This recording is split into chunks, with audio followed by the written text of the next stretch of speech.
All right. How weird is it to be walking a golf course without carrying a bag? It's extremely weird, and I caught a lot of grief from my caddy friends about wearing long pants, which is something I haven't done in a long time either. What is your goal? What is the job? What are you going to give us that we couldn't get from another on-course reporter?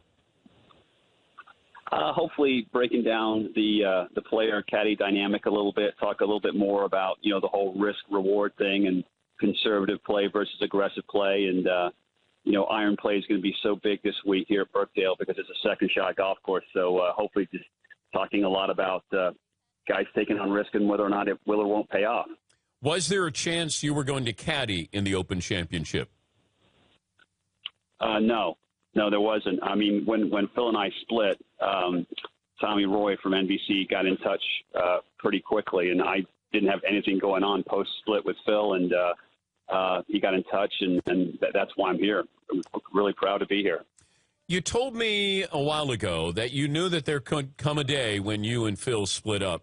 I think 3 or 4 years ago we had the conversation, and I think we were talking about Stevie Williams and Tiger, and I said, are you prepared for a day like that? And you said you were. But in reality, were you ready for that breakup when Phil said, let's split up? Well, it was a decision that we both came to. I wouldn't say either one of us said more than the other, hey, let's not do this. I mean, we were just talking about where we were and what was going on, and came to the conclusion that it would be best if we did. So, I understand it's part of the business. I mean, I've been out here long enough. You hear these crazy stories about player caddy hirings and firings, and anything's possible. So I was just really grateful for the time we had, and for the getting to watch all his wins and the great things that went on while we were together. How close did you ever come to getting fired before or splitting up with Phil? Well, he could probably answer that question better than me. I mean, listen, every player-caddy relationship is going to have its peaks and valleys, and you're not, in my opinion, a very good caddy if you don't, disagree with your player when you really think you should. So, and Phil was great. Phil's not a blamer. That was the reason I was with him as long as I was, and he takes a lot of responsibility for what goes on out there. But there was never a time, prior to us splitting where I thought, oh my gosh, I may not have this guy next week. How many times during the course of a year could you overrule Phil? Did you have like trump cards that you could play and say, did you have veto power over Phil, and how often could you use it? I got one veto a year. So, would certainly have gladly taken a couple more, but I got one a year. I was glad to have it. A couple times tried to use it. I tried to use it at the 2002 Open over here, and he informed me they were domestic only, so that I couldn't use it out of the country. So we had a pretty good argument about that. How many miles do you think you've walked? Somebody told me recently that definitely have gone enough to have gone around the globe, like 1.5 times with Phil, something like that. And a buddy of mine that wore one of those step meters said that we go roughly 19 or 20,000 steps a day, 19 to 20,000 steps a day. Did you ever get tired, like dizzy, sick?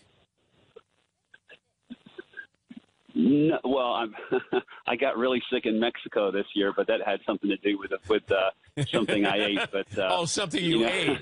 Oh, okay. Yeah, but no, I mean, Phil's such a great player, and you're in the game out there, and you're talking about what's going on. I mean, the rush of adrenaline you have, teeing off on Thursday at these tournaments is like nothing else. Who's your pick to win? Jordan Spieth, my pick to win, for the reason that it's not a driver golf course. I think a guy like Dustin Johnson said he's only going to hit 3 or 4 a day. So you position yourself off the tee, and then you attack from there. And being from Texas, Jordan's a great player in the wind, and I also think to win you have to have a great week from 25, 30 feet, and he's about as good a putter as there is. So he would be my pick. How are you going to feel if Phil wins?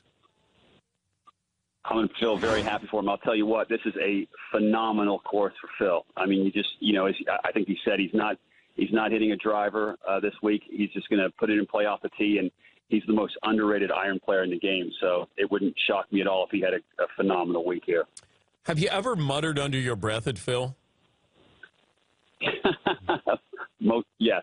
Yeah, I think every caddy that's ever picked up a bag, I don't care if it's here or at the local country club, has done that.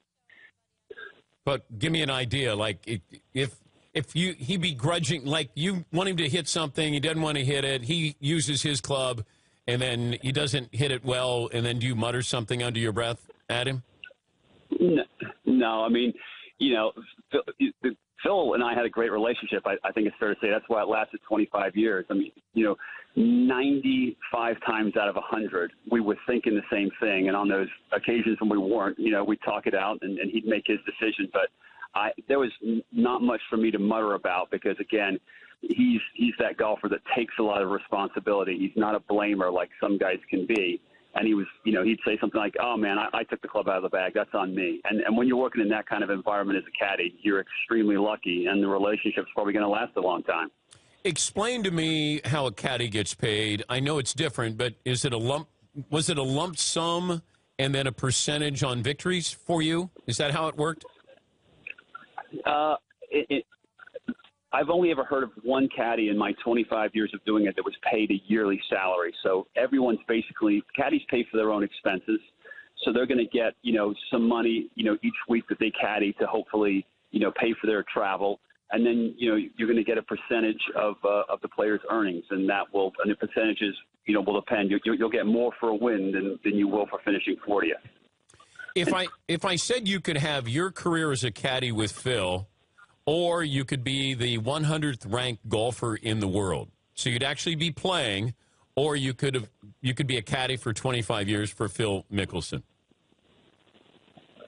Yeah, that would be a no-brainer for me. I take the 25 years with Phil because I went to the last 22 team events, be it Ryder Cups or President's Cups. I saw some things at the Masters and the Open Championship that, I'll be thinking about a lot when I'm a very old man. And those experiences I wouldn't have as the 100th best player on the tour. What memorabilia did you keep from your partnership with Phil? Got some flags, from the flag sticks. That's the caddy tradition is when the player wins, obviously they get the trophy and the caddy gets the flag off the flag stick off 18 green, which is really cool. And, he won quite a few times, so that's a nice thing. A lot of memories and, the great thing about working for a guy like Phil is the people that you meet, and some of the relationships you form, guys I would, never expect to hang out with. That's been a great part of it also. Did you get to wear the green jacket at all? I have never put on the green jacket, to be honest with you. The first year he won, the first time he won in 2004, I went over to his house that night about 11 o'clock at night, and he had sweats on in the jacket, and he wasn't taking that thing off anytime soon. But I don't blame these guys. If I won that tournament, I'd be wearing it everywhere. So good for them.